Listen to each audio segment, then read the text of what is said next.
Алтернатива засега е во опозиција. Дали тоа ќе се смени посредбата на Гаши со Заев, партиските органи ќе одлучуваат следната недела, вели за Телма пратеникот Зекирија Ибрахими.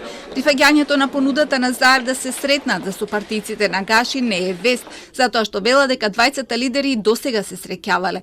Тврдат и дека времето и местото на новата средба се уште не е утврдено и ќе зависи од агендата на Гаши.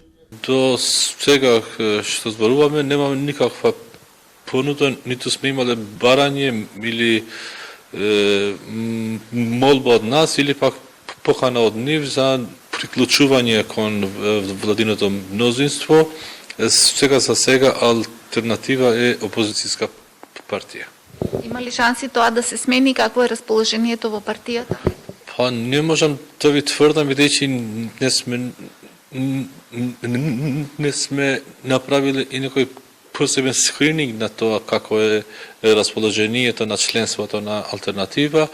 Штом ќе има некоја понуда или некој повик, тоа ќе значи дека ќе се свикуваат органите на партијата, тоа е централното председателство и централното собрание на алтернатива кои ќе одлучат за било што. Ибрахими негира дека пратеничката група е разединета и дека едни бараат да се влезе во владата, а други засега да се остане во опозиција. Вели дека тоа единство го докажале на собраниската седница за гласање на доверба на владата, а така и ќе продолжат.